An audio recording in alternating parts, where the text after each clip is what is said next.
Magandang gabi sa ating lahat. Maraming umuugong ngayon na mga rally.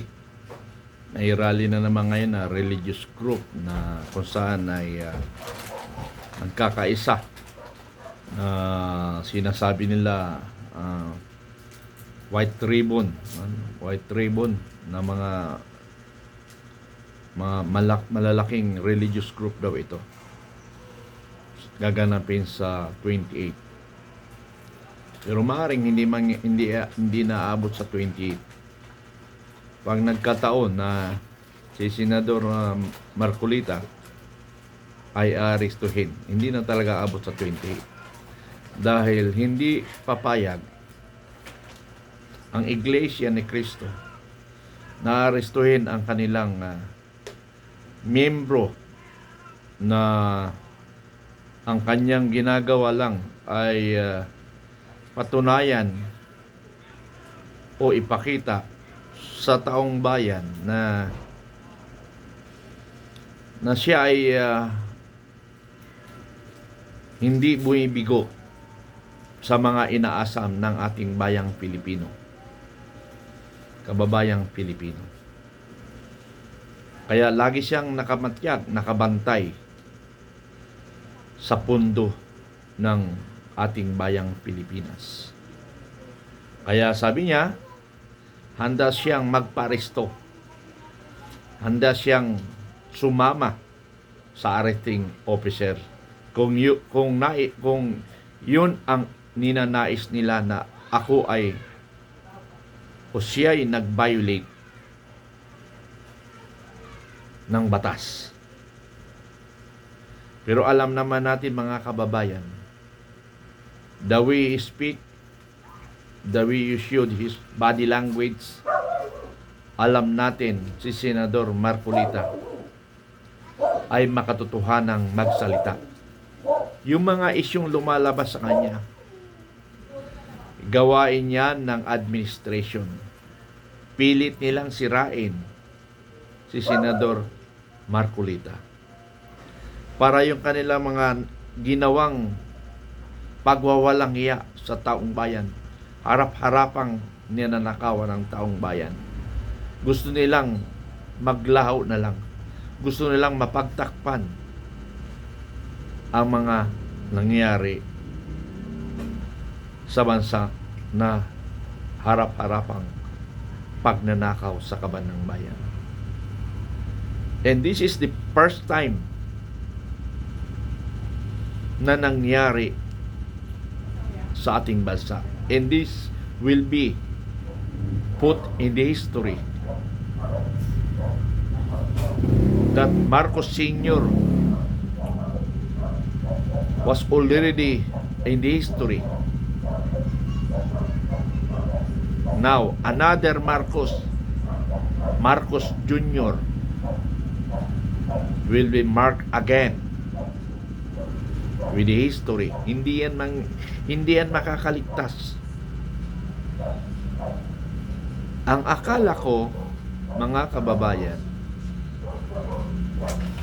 nung ibinuto natin si Pangulong Marcos Jr., ay ipapawi niya sa kaisipan ng sambayan ng Pilipino na yung nakamarka sa kanila sa mga Marcos ay mali at babaguhin niya. At maaring pwedeng mabago na kahit man lang mabawasan yung nakalagay sa history. Pero ngayon, imbis na mabawasan, mas nadagdagan pa. Pero tingnan nyo mga kaibigan, tingnan nyo. Ang kanyang ama, nanungkulan ng more or less 20 years sa Pilipinas. At may nagawa naman. Maraming nagawa. Yung kalsada Aparito Hulo, mayroon. Nagawa yan ni Pangulong Marcos. Pero si Pangulong Marcos Jr., walang Aparito Hulo. Mayroon siguro. From Caloocan City to Pasay City, EDSA repair. Yun yung pinagyabang nila eh. Marami daw pinagawa si Marcos Jr. from Caloocan City to Pasay City EDSA. Tama nga naman. May rehab, ano? Pero ito yung kwang ko kasi, ang pagsusukat, ano? 11 trillion for 3 years. Dapat 11 trillion rin ang hahanapin natin na accomplishment. Kaya nga sa mga trolls, sinasabi ko sa mga trolls, give me the accomplishment of Marcos. Walang nakakasagot eh. Sabi niya, marami. Asan yung marami? Give 3 names na major project. Walang masabi. Ha? Walang masabi. Paano ba yan?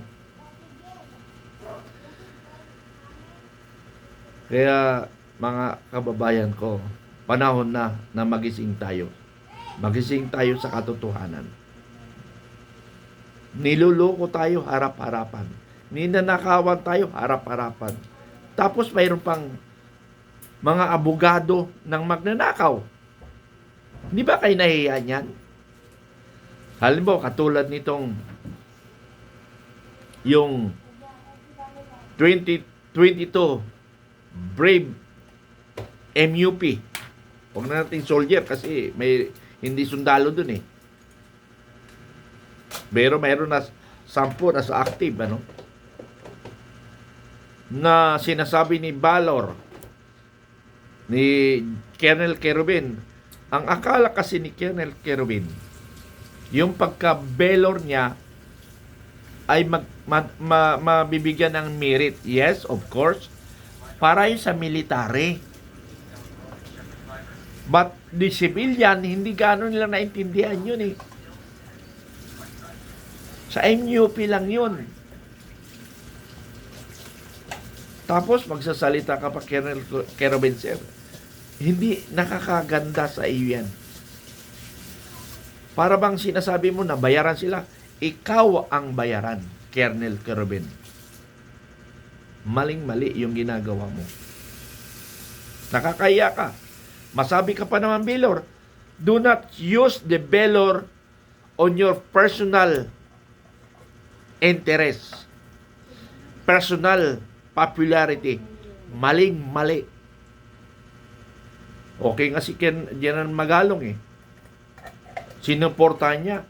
We will support the brave MUP. MUP ng tawag natin because hindi lang sundalo pala doon, hindi lang pulis. May pulis na active. Mayroong Coast Guard na active. So, pag nagkalakas loob yung more or less 90 na yan, sinisigurado ko ang Pilipino maniniwala na. Pero napakagaling ng administrasyon manira. Magpalabas ng fake news. Tingnan mo, magpapalabas sila ng fake news na nakatanggap ng malita si Senador Marcolita at saka si Senador Cayetano. Para lasunin na naman ang isip ng Pilipino. Ganon kawalang hiya ang administrasyon na ito. So, pakinggan nyo ang sentimento ni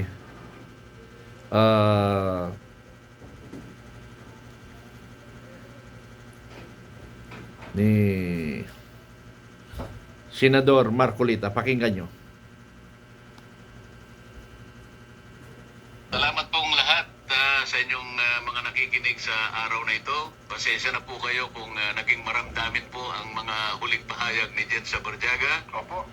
Pero totoo po lahat na maaari pong ako'y arestuhin sa araw na ito o kung hindi man ngayon sa mga susunod na araw sa kadahilanan po na kailangan po nila na magkaroon po ng katiyakan na yun pong pag-iimbestiga, yung pagsisiyasat doon sa napakalaking nakawan na nangyari sa kasaysayan ng ating bansa ay tuluyan ng malimutan Ito lamang ang paraan nila para wala na pong magtatangka na masugid na gagawa ng kanyang tungkulin, na tukuyin saan man tayo makarating.